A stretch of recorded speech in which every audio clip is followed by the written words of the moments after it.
Hadir kembali di ruang dengar Anda, disiarkan langsung dari kawasan Bendogrit, Kota Blitar. Tentu saja di edisi 16 Agustus 2022. Karos hadir kembali, tapi kali ini bersama Bapak NS Tri Cahyo S, MKep S Spesialis KMB, dosen Poltekkes Kemenkes Malang, Prodi D3 Keperawatan Blitar. Betul ya Pak ya? Dan tentu saja hari ini kita bakal bahas-bahas tentang pertolongan pertama pada korban henti jantung. Dan tentu saja acara hari ini di live langsung di fanspage Facebook Radio Asa FM, juga langsung streaming di radio. Jadi Sobat Asa yang punya pertanyaan, punya keluhan boleh nggak ya Pak ya hari ini? Boleh, langsung aja nanti langsung di fanspage Facebook kita di Radio Asa FM juga, atau di WA 085707941029. Sementara kalau telepon nggak bisa ya Pak ya. Sampai jam 4 ya Pak ya, jam 16.00 kita bakal bahas-bahas tentang pertolongan pertama pada korban henti jantung. Dan acara hari ini disupport penuh oleh BSMI Kota Blitar, Klinik Rahmat Medika, Klinik Mardis Medika, BSMI Mart, IKD, LMI, Alfikri, PPMI, juga BNC.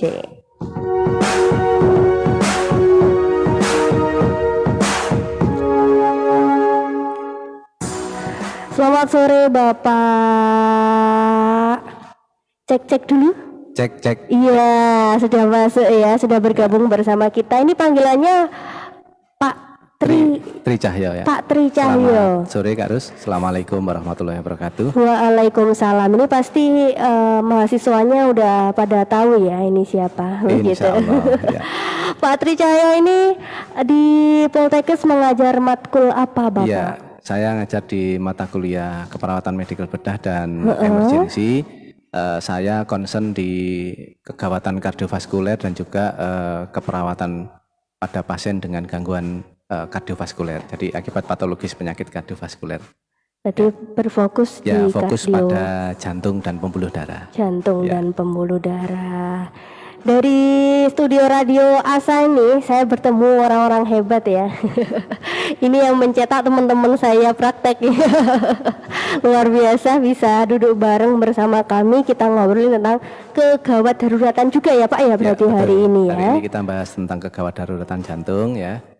Jadi terkait dengan pertolongan pertama pada penderita atau korban henti jantung yang terjadi di luar rumah sakit. Iya, berarti ini perlu banget ya, nggak cuma buat nakes saja ya Pak ya, semuanya ya Pak ya. Betul, jadi kita lebih menekankan kepada masyarakat umum ya, apabila ada korban atau penderita yang ada di sekitar kita, di sekitar keluarga yang mengalami henti jantung ya, apa yang harus dilakukan supaya apa? Supaya keberhasilan di dalam pertolongan yang dilakukan oleh petugas kesehatan khususnya di emergency itu sudah mendapatkan pertolongan di luar dulu sehingga angka keberhasilannya menjadi lebih tinggi ya. Iya, jadi tidak hanya tenaga kesehatan saja yang bisa, jadi Sobat Asa semuanya kemungkinan nanti kepasan begitu ya Pak ya. Jadi nggak ragu-ragu, nggak takut lagi untuk membantu sesama begitu ya Pak ya. Ya, jadi kalau kita membahas tentang henti jantung, jadi henti jantung itu lebih dari 75% itu terjadi di luar rumah sakit. Ya, jadi yang di dalam rumah sakit itu sebetulnya hanya sepertiganya saja. 3/4-nya itu ada di luar rumah sakit. Sementara dari sepertiga yang 75% tadi yang di luar rumah sakit itu hanya separuh ya, separuh korban atau separuh penderita yang mendapatkan intervensi atau penata laksanaan yang baik di luar rumah sakit. Sisanya itu tidak mendapatkan tindakan yang benar. Sehingga apa yang terjadi pada saat dibawa ke rumah sakit, sampai di rumah sakit korban itu sudah meninggal. Jadi Sehingga pemahaman keluarga, pemahaman orang awam khusus atau orang awam ini terkait dengan bagaimana memberikan pertolongan yang terbaik kepada korban-korban henti jantung itu menjadi benar sehingga angka keberhasilannya menjadi lebih tinggi. Betul. Dan sebelum kita tanya ya, nanti kan pok-pokane ya Pak ya, ibaratnya poinnya gimana caranya. Tapi sebelum gimana caranya, ini kita perlu tahu tanda-tandanya orang henti jantung tuh seperti apa. Begitu ya Pak ya. Kalau orang awam itu pahamnya henti jantung yang seperti apa begitu Pak? Iya. Sebelum Kak Ros, sebelum saya menyampaikan terkait dengan tandanya, ya, henti jantung itu apa sih? Jadi henti jantung dulu ya. Jadi jantung sebagai pompa ini tugasnya akan memompa darah ke seluruh tubuh. Iya. Pada saat seseorang mengalami henti jantung atau jantungnya berhenti, maka sirkulasinya akan berhenti. Pada saat sirkulasinya berhenti, maka sirkulasi ke seluruh organ tubuh termasuk ke organ vital dalam arti otak dan jantung itu sendiri itu maka terhenti. Pada saat seseorang mengalami berhenti sirkulasi, ya, di situ bisa terjadi henti jantung dan henti nafas yang bersamaan, sehingga dengan kondisi tersebut kita bisa mengenali satu, pasti pasiennya itu atau korbannya pasti tidak sadar, pingsan ya, tidak Pak, sadar. Ya. Yang kedua, dia bisa tidak bernafas atau bernafas tersengal-sengal. Oke. Ya. Kemudian apabila kita tingkatkan satu lagi, ini biasanya khusus untuk petugas kesehatan, begitu dicek ternyata denyut nadinya tidak ada, maka itu menunjukkan tanda pasti bahwa korbannya mengalami henti jantung. Untuk orang awam cukup mengenal dua saja. Satu, tidak sadar. Dua, tidak bernafas. Jadi kalau ada orang tidak sadar dan dilihat ternyata gerakan dinding dadanya tidak mengembang, maka itu masuk kategori henti jantung dan henti nafas. Berarti tidak peduli pasiennya ini melek nopo mboten, tidak ada. Iya, jadi makanya di dalam menangani kegawat daruratan jantung khususnya di luar rumah sakit, jadi ada dua unsur yang paling utama. Satu, bagaimana mengenal henti jantung. Yang kedua, bagaimana mengaktifkan sistem gawat darurat. Jadi bagaimana mengenal henti jantung, pasti mengenal tandanya. Bagaimana mengenal tandanya? Pasti yang pertama kali dilakukan adalah jangan melakukan pertolongan dulu. Pastikan bahwa lingkungannya aman dulu. Karena yang namanya penyebab henti jantung maupun penyebab henti nafas itu bervariasi. Ya, bervariasi. Memang penyebab henti jantung paling terbesar adalah penyakit jantung koroner. Tetapi ada penyebab-penyebab yang lain. Bisa karena trauma, bisa karena kesetrum. Ya, sehingga yang kita lakukan dulu adalah kita sebagai penolong harus aman dulu. Jangan sampai kita tergesa-gesa pinginnya menyelamatkan tapi ternyata kita yang juga menjadi korban. Siap. Ya, kemudian begitu kita sudah aman, ya, maka kita harus tahu respon korbannya. Ya, bagaimana untuk melihat respon korbannya? Ya, jadi kita bisa menepuk maupun menggoyangkan pundak korbannya, menepuk-nepuk dan memanggil namanya, Pak, Pak, Bu, Bu, ya. Berespon atau tidak? Ya. Jadi ada dua kemungkinan, korban bisa berespon, korban bisa tidak berespon. Ya. Apabila kita mengenali respon dan ternyata korbannya tidak berespon, maka kita harus mengaktifkan sistem gawat darurat. Sehingga kami sarankan kepada seluruh masyarakat, ya, di dalam HP kita, handphone kita, atau di dalam rumah itu pastikan ada nomor-nomor yang bisa dihubungi apabila ada kegawat daruratan. Ya, nomor-nomor yang bisa dihubungi, apakah rumah sakit atau puskesmas ya, atau fasilitas kesehatan, misalkan ada klinik-klinik seperti di kliniknya BSMI juga. Ya, di situ ada PMI, BSMI, ya, ada klinik Ramat Medika dan lain-lain. Dan juga di Kota Blitar ini dikembangkan terkait dengan call center 112. Jadi pastikan bahwa di dalam keluarga ada nomor yang tersimpan pada saat ada kegawat daruratan di rumah, ada nomor yang bisa dihubungi. Itu yang paling penting. Jadi bagaimana mengenal henti jantung, kemudian bagaimana mengaktifkan sistem gawat darurat, itu yang paling utama. Ya, dua hal ini yang paling utama di dalam awal-awal pertolongan pada korban henti jantung. Kalau di Blitar sendiri berarti itu tadi ya Pak ya, perlu menyimpan yang 112. Iya betul, jadi pelayanan yang sudah alhamdulillah dikembangkan oleh pemerintah Kota Blitar, jadi call center 112 itu sudah termasuk nanti kalau ada pelayanan kegawat daruratan terkait dengan kesehatan, bisa kebakaran, bisa kecelakaan dan lain-lain. Semuanya sudah terintegrasi di 112. Siap. Jangan lupa ya warga Kota Blitar 112-nya harap disimpan begitu ya Pak ya. Dan perlunya menyimpan nomor-nomor klinik atau rumah sakit terdekat ya. Nah, tadi mengenai tanda gejala Pak ya.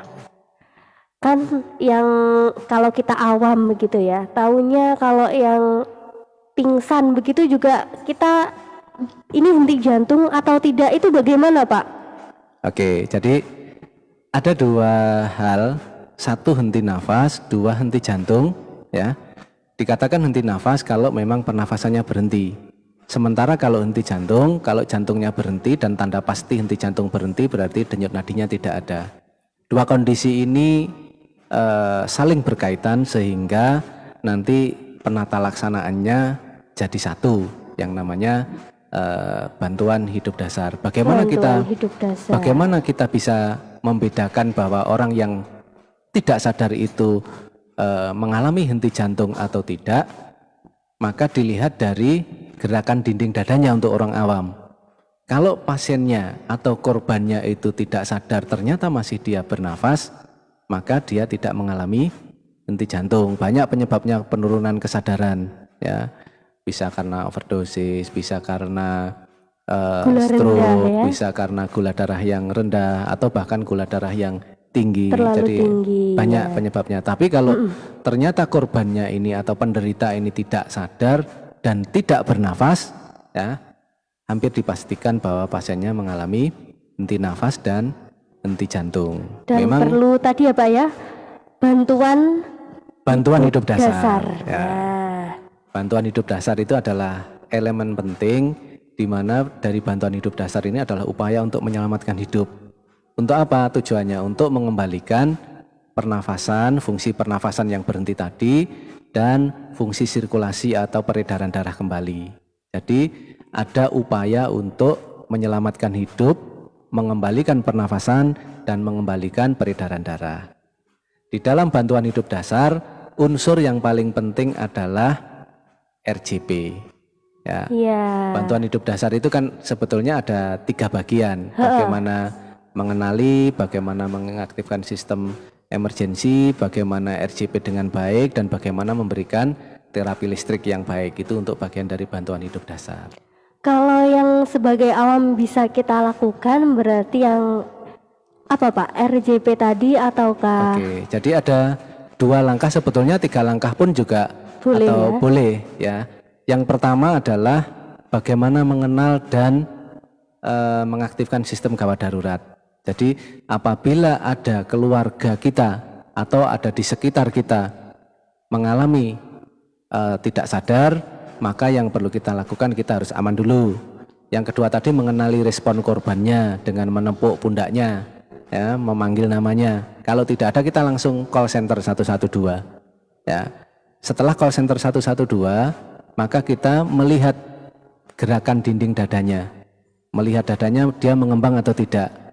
Kalau tidak mengembang, maka kita pastikan bahwa korbannya mengalami henti nafas dan henti jantung.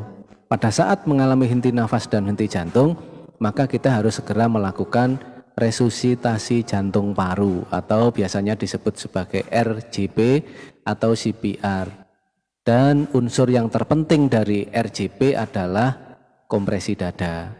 Ini sebenarnya lebih asik kalau kita praktekkan ya Pak ya, tapi karena kita terbatas sama media, Jadi nanti sebetulnya kami di institusi pendidikan juga mengembangkan itu, dan nanti Bapak Ibu bisa melihat juga di YouTube-nya Prodita. Di situ ada panduan bagaimana melakukan resusitasi jantung yang dilakukan oleh petugas kesehatan maupun orang awam di situ. Bisa nanti dikunjungi di mana Pak? Akunnya di Prodita ya? Ya, Prodita, di Prodita ya. Jadi nanti lebih jelasnya prakteknya lihatnya di sana ya Sobat betul. Asa. Dan komponen RJP ini yang paling penting kompresinya. Kompresi itu kalau kita bahasakan tekanan begitu Sobat Asa. Bahasa yang paling mudah adalah pijat jantung luar. Jadi kita memberikan tekanan ya di daerah dada, di tengah dada di situ ya.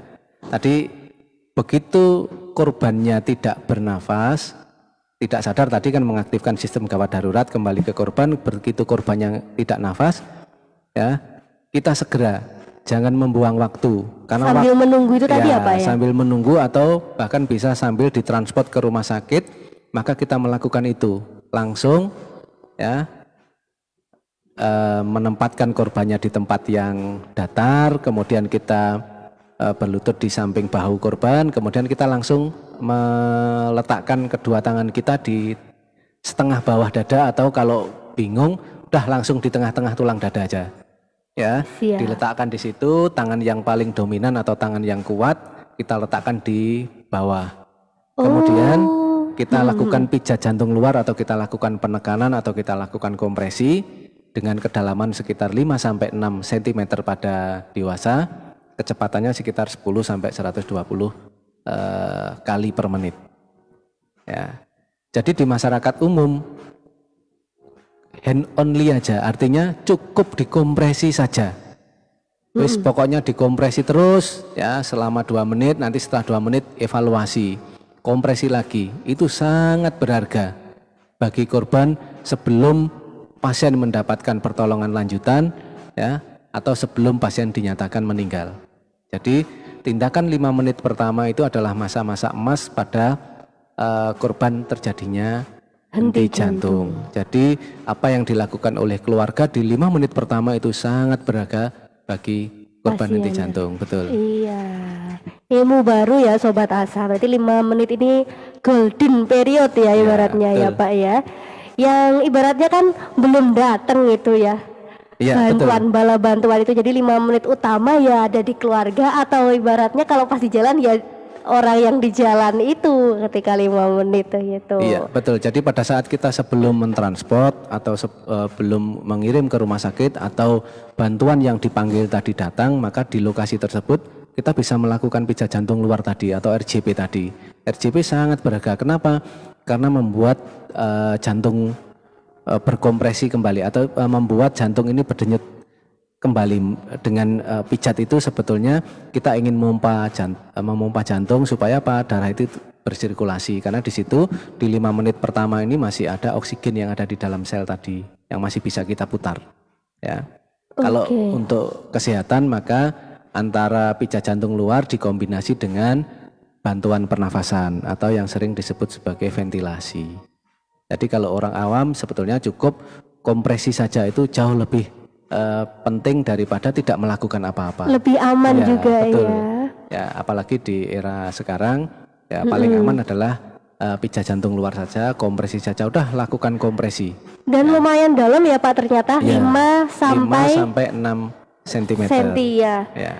Itu berarti bisa jadi ada komplikasi ke arah fraktur ya berarti ya, fraktur bisa koste. Jadi ya, pada saat kita menempatkan tangan yang tidak betul bisa jadi terjadi fraktur tulang iga atau tulang di koste ya di situ, fraktur koste. Tapi walaupun ada komplikasi maka tetap RJP tetap dijalankan karena RJP tujuannya adalah menyelamatkan hidup dan mengembalikan fungsi pernafasan maupun kardiovaskulernya. Soalnya pernafasan yang pertama ibaratnya ya Pak ya. Masalah fraktur nanti apabila pasien diselamatkan nanti belakangan nanti ada petugas medis khususnya dokter bedah dan lain-lain nanti akan memperbaikinya. Tapi kalau penyelamatan kita harus lakukan ya. Iya, karena 5 menit pertama tadi ya Betul. Pak ya menentukan. Betul, nanti kami akan berkontribusi terkait dengan apakah dengan Dinas Kesehatan ataukah dengan BPPD, atau nanti kita berharap bahwa ada edukasi kepada masyarakat ya pada level yang paling kecil, pada level keluarga ya, supaya apa? Supaya semua keluarga mendapatkan pendidikan kesehatan yang betul, bagaimana menolong korban dengan henti jantung. Ya, banyak pengalaman-pengalaman, banyak fakta-fakta di lapangan ya, bahkan termasuk public figure maupun artis ya, yang dengan kecapean, dengan kelelahan, akhirnya terjadi henti jantung, dibawa ke rumah sakit sudah meninggal. Karena kemungkinan ya itu tadi Iya, tidak betul. diberikan juga. Jadi yang terjadi adalah begitu ada korban henti jantung, henti nafas, semua pada bingung. Iya, Bingung mau melakukan apa, dan ternyata korbannya tidak dilakukan apa-apa. malah dikerubungi ya Pak ya. Betul, tidak dilakukan apa-apa, dibawa ke rumah sakit karena waktu emasnya itu adalah 5 menit pertama ya. Semakin kita mundur, maka peluangnya semakin kecil. Artinya setiap 1 menit itu menurunkan angka keberhasilan itu 10%. Artinya apa? 10 menit lanjut atau setelah lebih dari 10 menit maka keberhasilannya sangat kecil ya, sehingga Oke. akan lebih sulit. Ngobrolin tentang henti jantung tadi ya Pak ya. Ini sebenarnya kan tadi saya dengar banyak persen dari masalah jantung koroner, tapi Iya, tidak betul. menutup kemungkinan dari trauma dan lain-lain. Betul. Sebenarnya adakah Pak yang untuk ibaratnya pencegahan jangan sampai henti jantung begitu untuk penderita-penderita masalah jantung Pak? Oke. Terima kasih. Jadi gini, Kak Ros. Jadi penyebab terjadinya henti jantung itu banyak, bisa karena primer dari jantung maupun di luar jantung. Tetapi penyebab yang paling sering adalah orang mengatakan di situ ada serangan jantung. Iya. Jadi ada 2 hal yang berbeda. Serangan jantung dan henti jantung itu berbeda. Oke. Ya, kalau serangan jantung itu kalau di bahasa medisnya adalah sindroma koroner akut. Kalau bahasanya yang lebih mudah dipahami lagi adalah penyakit jantung koroner. Jadi penyakit jantung koroner itu penyebab terbanyak terjadinya henti jantung dari unsur jantung itu sendiri. Yang Jadi, primer tadi ya Pak ya? Betul. Sehingga apa yang harus dilakukan kepada masyarakat tentunya perilaku sehat itu menjadi utama ya. Jadi pemerintah mengembangkan perilaku cerdik ya. Perilaku cerdik sudah dikumandangkan di mana-mana ya. Intinya bahwa sebelum terjadi sakit maka kita harus modifikasi gaya hidup. Paling gampang adalah yang modifikasi gaya hidup yang paling gampang adalah bagaimana kita bisa mengelola makan, bagaimana kita bisa mengelola aktivitas, bagaimana kita bisa mengelola stresor. Ya, yang paling gampang 2 hal itu, bagaimana kita mengelola makan dan aktivitas. Ya, itu yang Tapi paling buat penting. pasiennya ya susah Pak. Iya betul. Jadi bagi teman-teman, bagi keluarga yang masih sehat, maka kesehatan itu adalah aset. Ya, kesehatan itu adalah aset yang tidak tidak ternilai harganya. Sehingga mulai sekarang kelola berat badan, kelola nutrisi, ya, kelola aktivitas. Pastikan bahwa paling tidak dalam 1 minggu itu kita 5-7 kali kita melakukan aktivitas dan minimal 30 menit. Ya. Oke Pak. Jadi aktivitas 30 menit itu kenapa? Kalau kurang dari 30 menit maka tidak bisa membakar lemak, dia hanya membakar cadangan glukosa saja. Jadi minimal harus 30 menit. Wah, luar biasa. Jadi ngobrolin jantung Pak. Ini orang-orang kan kadang-kadang self diagnose ya Pak ya. Aduh, aku gampang dredeg nih, kayaknya jantung nih.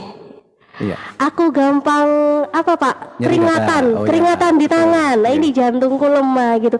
Sebenarnya untuk awal-awalnya tuh gimana sih Pak untuk jantung-jantung Oke. ini? Jadi kadang-kadang kita menjumpai korban seperti ini tidak langsung serta-merta korban itu tidak sadar. Iya. Tetapi ada kalanya bahwa salah satu faktor risiko tadi adalah penyakit jantung koroner.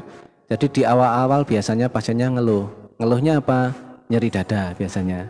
Ya, hati-hati apabila seseorang di anggota keluarga kita itu mengeluh nyeri dada, nyeri dadanya lebih dari 15 menit.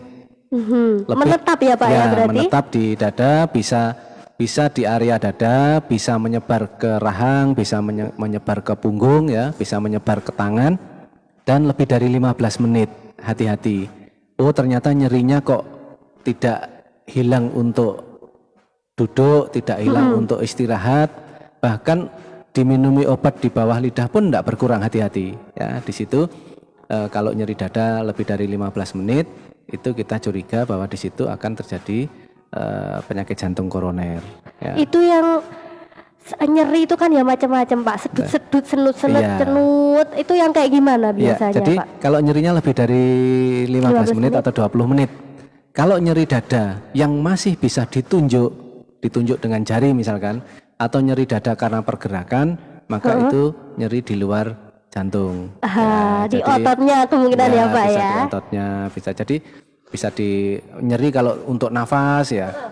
Ini kaitannya dengan pernafasan. Jadi khas sekali pada nyeri jantung, ini nyeri yang nggak bisa ditunjuk ya, tetapi lokasinya ada di area jantung di situ ya, di tengah, sedikit minggir ke kiri pada dada ya, di tengah-tengah di situ ya, dan lebih dari 15 menit. Ya. Kalau itu tadi Pak yang gampang dredeg terus keringat dingin. Ya. Jadi tidak semua selalu terkait dengan kelainan jantung, tetapi pada pasien-pasien misalkan gagal jantung ya, karena fungsi jantungnya itu pompanya menurun, sirkulasinya terganggu, maka di situ sering tangannya, kakinya itu teraba dingin, sering keluar dingin, tapi tidak selamanya. Berarti harus periksa dulu ya Pak ya. Ya. Jadi tetap untuk mencegah terjadinya komplikasi dari gangguan jantung yang sudah dialami, apakah karena gagal jantung, apakah karena penyakit jantung koroner, apakah kelainan katup atau hipertensi, maka tetap sebaiknya dilakukan kontrol secara berkala ya, secara rutin ya. Itu yang paling penting. Oke Pak. Dan ini untuk penderita jantung koroner ini sebenarnya aktivitas apa Pak yang aman begitu? Apakah kan tadi ada aktivitas yang perlu dilakukan ya? Ya, betul. Sebetulnya semua aktivitas aman. Yang tidak aman adalah pada saat kita melakukan aktivitas, khususnya olahraga, melebihi dari kemampuan tubuh kita. Iya. Ya, angkat beban. Ya, contoh begini. Kalau kita melakukan aktivitas olahraga itu sebetulnya baik. Tapi mengapa pada pasien-pasien atau korban-korban tertentu meninggalnya karena olahraga? Ya. Jadi olahraga yang baik adalah olahraga yang tetap mempertahankan nadi target. Nadi target itu adalah 220 dikurangi usia. Iya. Ya, 220 dikurangi usia, kemudian baru kita ambil 80%-nya. Jadi aktivitas yang baik itu sekitar 60 sampai dengan 80% dari nadi target. HR maksimal itu ya? Ya, jadi kalau usia kita misalkan 40 tahun ya, maka 220 dikurangi 40, 180. Jadi jangan sampai melewati 180. 180 itu adalah 100%-nya. Iya. Maka kita ambil sekitar 60 sampai 80%. Ya. Hati-hati, kenapa? Kalau dia terlalu cepat nadinya, terlalu berat, yang terjadi adalah apabila terjadi plak di dalam pembuluh darah, maka plaknya itu lepas, yang akhirnya menyebabkan serangan jantung. Sehingga pada saat pasien ini ngeluh nyeri setelah olahraga dibawa ke rumah sakit, itu akhirnya meninggal di rumah sakit. Ya. Itulah pentingnya pendosisan ya Pak ya, dalam berolahraga. Jadi, semua olahraga baik, tapi olahraga yang paling baik sebetulnya adalah jalan kaki. Jalan kaki. Khususnya pada penderita hipertensi, penderita diabetes mellitus ya. Renang juga boleh ya. Hati-hati terkait dengan olahraga yang sifatnya kompetitif ya, lomba memacu itu ya, adrenalin dan macam-macam. Ini sebaiknya dihindari. Luar biasa hari ini ilmu yang kita dapatkan, mulai dari tanda gejala apa yang bisa kita lakukan sebagai awam sampai tanda gejala penyakit jantung di awal mula. Jadi pentingnya kita tidak self diagnose tadi ya Pak ya, harus kita betul. periksa dulu jadi kita tahu. Begitupun pula sama pendosisan. Pendosisan tuh ibaratnya gimana Pak ya bahasa awamnya ya. Berapa lama kita bisa berolahraga, berapa denyut jantung yang harus maksimal kita punya ketika kita memiliki penyakit-penyakit jantung juga. Ini ilmu penting ya sebenarnya buat keluarga-keluarga kita yang udah sepuh-sepuh begitu. Pentingnya kita ibaratnya ya yang muda-muda yang harusnya lebih tahu begitu ya Pak ya. Betul. Terus apa lagi nih Pak yang mau kita obrolin nih Pak? Oke, kita masih panjang, artinya begini. Masih panjang. Ya, jadi penekanan kita adalah bagaimana masyarakat itu bisa memberikan pertolongan pertama sebelum pertolongan lanjutan itu datang atau sebelum korbannya ini sampai di tempat pelayanan. Jadi bagaimana pentingnya mengenali terjadinya henti jantung, bagaimana pentingnya mengaktifkan sistem gawat darurat, pentingnya melakukan RJP, ya, bagaimana RJP yang benar itu yang harus didapatkan oleh setiap anggota keluarga. Ya. RJP bukan miliknya petugas kesehatan, tetapi semua orang harusnya dibekali resusitasi jantung paru. Ya, sehingga semua bisa melakukan RJP. Apabila terjadi kejadian henti jantung ada di sekitar kita, kita bisa melakukan RJP. Dan termasuk apabila ada di fasilitas umum, ya, di situ ada alat terapi listrik yang sering disebut sebagai automatic external defibrillator, maka sebaiknya masyarakat juga dikenalkan bagaimana mengoperasionalkan automatic external defibrilasi. Kenapa? Karena di 5 menit pertama terapi yang paling baik adalah terapi listrik.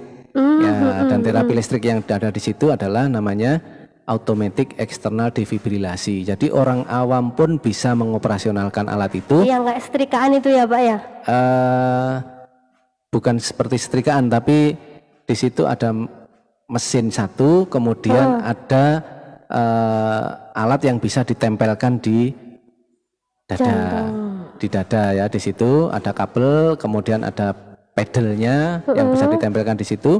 Begitu alatnya dinyalakan, maka alat itu memberikan perintah kepada kita. Siapapun bisa melakukan itu, tetapi harus dilatih dulu. Jadi alatnya misalkan buka baju, pasang pedalnya, kemudian baru menganalisis iramanya. Setelah itu mereka akan memerintah tekan tombol shock. Ya, makanya tidak boleh bagi masyarakat yang belum mendapatkan pelatihan. Karena apa? Karena terapi listrik selain bermanfaat kepada korbannya, apabila dilaksanakan tidak dengan benar, maka akan berisiko orang lain yang sehat terkena terapi listrik. Ya, sehingga itu yang menyebabkan justru orang sehat jadi henti jantung. Ya, jadi makanya harus itu tadi ya Pak ya. Karena kena listrik 200 Joule itu sangat kuat, sehingga risiko terjadinya tidak sadar itu tinggi, sehingga harus dilakukan pelatihan yang baik. Kami dari institusi pendidikan siap, ya, misalkan pemerintah kota maupun pemerintah dinas kesehatan, kemudian juga institusi-institusi pendidikan, ya, baik SMP, SMU atau termasuk juga di unit-unit seperti di kelurahan, di RT RW, kami siap untuk memberikan edukasi bagaimana melakukan bantuan hidup dasar yang betul, baik untuk petugas kesehatan maupun untuk orang awam maupun orang awam khusus, ya. Orang awam khusus itu contohnya misalkan di situ ada PMI, ada PSMI, ada KSR dan lain-lain, kami siap. Ya. Jadi dari Poltekkes Malang akan siap menyediakan tenaga untuk melatih bagaimana melakukan bantuan hidup dasar yang betul. Ya. Siap. Dan tadi video-videonya bisa dilihat di akunnya YouTube-nya Prodita. Betul. Apa itu Pak Prodita itu Pak? Program studi D3 Keperawatan Blitar. Ya, nama kerennya adalah Prodita. Siap. Wah, luar biasa perbincangan kita hari ini ya tentang jantung dan seputar. Sebenarnya jantung ini luas banget ya Iya, kalau betul, kita ya. kupas. Tapi kalau untuk awam itu pun udah harus kita itu dulu Pak ya. Ya, jadi Olah di banget. beberapa waktu yang lalu kami juga sudah menyampaikan ya terkait dengan bagaimana penyakit jantung koroner, bagaimana mendeteksinya, bagaimana mencegahnya, dan bagaimana merawat pada anggota keluarga yang mengalami penyakit jantung koroner. Pada pertemuan yang sebelumnya kami sempat menyampaikan itu juga di ASA FM ini. Iya. Ya. Yang sekarang ini adalah bagaimana komplikasinya apabila orang dengan dengan penyakit jantung koroner mengalami henti jantung. Keluarga harapannya juga bisa melakukan pertolongan pertama sebelum mendapatkan pertolongan lanjutan dari petugas kesehatan. Ya, karena 5 menit pertama tadi Betul. adalah gold periodnya pasien-pasien yang mengalami henti Masa jantung. emasnya pada korban henti jantung. Ya. Tapi sebenarnya berapa persen Pak ini kemungkinan berhasil pada RJP ini? Iya, kita tidak bisa memprediksi keberhasilan pasien, tetapi yang bisa kita lakukan adalah kita memberikan yang terbaik kepada korbannya dengan harapan sirkulasi tadi maupun pernafasannya kembali. Kita tidak bisa menjamin, ya, tidak ada jaminan orang yang mengalami henti jantung itu bisa pulih 100%, tetapi kita bisa mengupayakan, ya, bisa mengupayakan untuk kebaikan pasien, ya. Banyak yang terjadi begitu henti jantung di RJP meninggal, atau juga ada beberapa kasus ternyata setelah dilakukan RJP sirkulasi dan pernafasannya kembali, ya. Jadi setting di luar rumah sakit maupun di dalam rumah sakit semua itu bisa terjadi. Ya, kita tidak bisa memprediksi berapa persen, tapi semakin kita terlambat 1 menit, maka angka kegagalannya mencapai 10% setiap 1 menit. Sehingga kalau kita terlambat sudah sampai ke 10 menit, maka hampir kita pastikan 100% ada kegagalan. Makanya bagi masyarakat 4 menit pertama itu adalah masa emasnya. Maka lakukan yang terbaik, pompa, dan pompa. Itu yang paling penting. Ya, kompresi. Wis pokoknya lakukan pijat jantung luar, lakukan kompresi sampai dia dibawa ke rumah sakit, di atas mobil pun bisa kita lakukan pijat. Ya. Jadi jangan dibiarkan, jangan panik, justru dibawa pakai mobil kemudian sampai rumah sakit tidak dilakukan apa-apa. Ya, kalau perjalanannya dekat, kalau perjalanannya rumah sakitnya ternyata jauh, ada kemacetan, ya, ada di daerah yang terpencil, membutuhkan waktu yang panjang, maka kita membuang waktu, ya, untuk memberikan pertolongan yang terbaik. Sirkulasinya sudah berhenti. Kalau sudah berhenti, maka yang terjadi adalah sirkulasi ke organ vital khususnya otak dan jantung berhenti. Kalau ke otaknya berhenti, yang terjadi risikonya hati-hati. Nanti kalau sudah 10 menit, maka batang otak itu akan rusak. Ya, yang terjadi adalah pasiennya jadi meninggal. Ya. Dan untuk semua pasien, semua korban, apakah boleh di RJP ataukah ada kriteria-kriteria tertentu yang nggak boleh di RJP, Pak? Semua pasien, semua korban yang mengalami henti jantung bisa dilakukan RJP. Dan RJP ini bisa dihentikan apabila 1, memang sirkulasi peredaran darahnya sudah kembali dan pernafasannya. Yang kedua, kita tadi manggil bantuan, ternyata bantuan hidup lanjutnya timnya datang, kita berhenti diganti oleh yang lebih ahli. Kemudian ketiga, kalau korbannya sudah meninggal, ya, apa tandanya meninggal? Kalau di petugas kesehatan langsung kita bisa lihat matanya. Kalau matanya sudah melebar, itu artinya ada kerusakan dari batang otak, ya, itu dikatakan meninggal, ya, atau di situ ada dilatasi maksimal. Kemudian yang keempat, kalau misalkan anggota keluarga pada saat kita melakukan pijat jantung luar atau RJP itu menyatakan menolak, ya, itu boleh. Cukup Mas, cukup Mbak, ya, keluarga kami sudah ikhlas, ya, terima kasih atas bantuannya, boleh, ya. Kalau memang ada istilah penyebutan dari jangan lakukan resusitasi. Ya. Jadi semua korban berhak untuk mendapatkan RJP. Ya. Ada Sobat Asa yang bertanya lagi apa enggak ini? Ini ada yang Amit ya Pak ya? Ya. Bergabung dari live fanspage Facebook ada Utine Deva. Assalamualaikum warahmatullahi wabarakatuh. Selamat sore Radio Asa. Waalaikumsalam warahmatullahi wabarakatuh. Dari Kunjang Gang Koramil hadir derek nyimak aja. Makasih semoga lancar amin. Amin. Dari Kunjang Kediri Utara Pak. Dan buat Sobat Asa masih kita buka yang mau bertanya ataupun yang mungkin ingin berbincang bersama Pak Tri Cahyo. Monggo langsung komen-komen saya di bagi live pengalaman. Boleh Pak. Kak Ros, pada saat beberapa waktu yang lalu ya 1 atau 2 tahun kami tidak sebutkan di tempatnya ya, kami pernah memberikan edukasi kepada petugas wisata. Jadi tour guide begitu ya, atau tempatnya ada di Kediri ya. Semua petugas yang mempunyai kolam renang ya, petugas yang ada di kolam renang di situ ya, dikumpulkan, kemudian kita memberikan edukasi bagaimana melakukan bantuan hidup dasar, karena salah satu penyebab henti jantung itu bisa karena tenggelam. Iya. Ya, dan alhamdulillah setelah kita memberikan edukasi, beberapa waktu berikutnya ada anak yang tenggelam di tempat tersebut dan ternyata dilakukan RJP dan selamat. Ya. Langsung ada contohnya saat begitu selamat, ya Pak. kami dihubungi oleh yang mengundang kami untuk memberikan edukasi dan menyampaikan terima kasih bahwa ternyata diberikan edukasi yang baik dan akhirnya bisa memberikan pertolongan pertama. Andai kata tidak dilakukan pertolongan pertama yang baik, maka anak tersebut kemungkinan untuk diselamatkannya kecil. Ya. Luar biasa. Ya. Itu ya Pak yang paling menarik. Betul. Ya.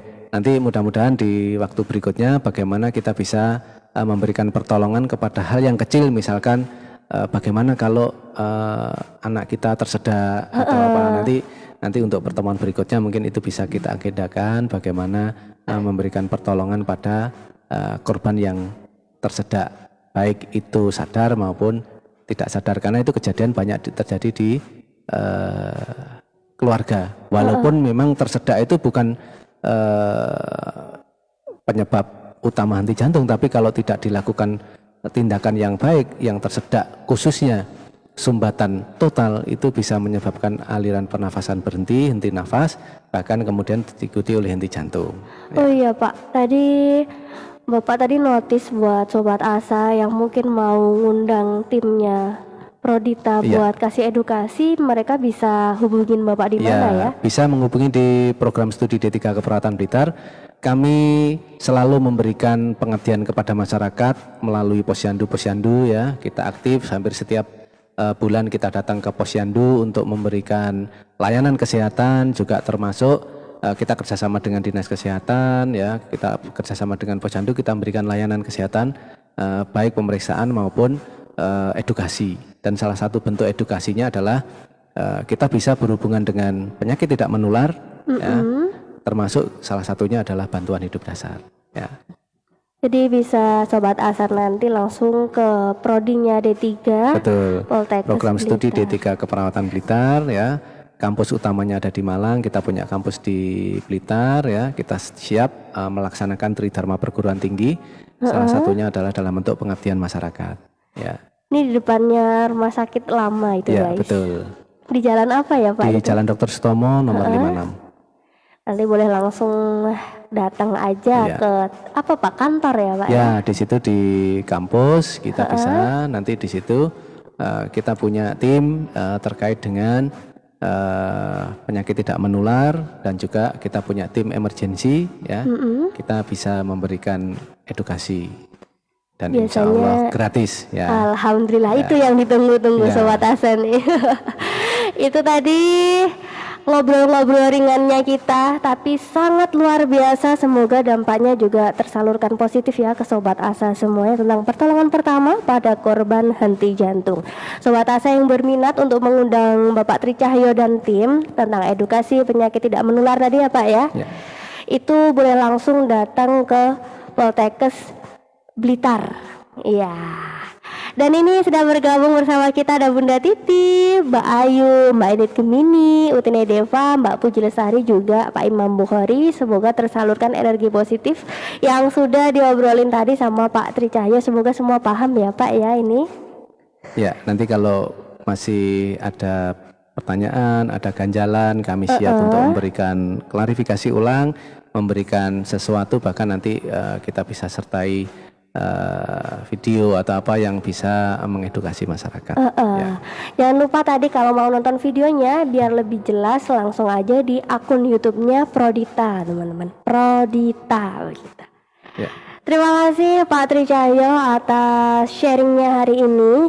Luar biasa, ini berguna banget buat kita-kita Sobat Asa maupun Kak Ros pribadi tambah tahu gitu tentang RGP dan tentang mitos-mitos penyakit jantung tadi. Tidak boleh self diagnose. Terima kasih Kak Ros, kami masih diberi kesempatan dari program studi D3 Keperawatan Blitar untuk selalu hadir di Asa FM ini untuk memberikan edukasi terkait dengan kesehatan ya. Kami akan tetap selalu bekerja sama dengan Asa FM untuk memberikan edukasi yang lain.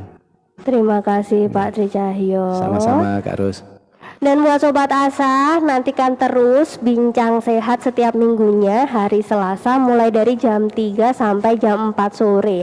Tentu saja dengan tema-tema yang ganti-ganti ya Pak ya. Betul. Narasumber yang ganti-ganti.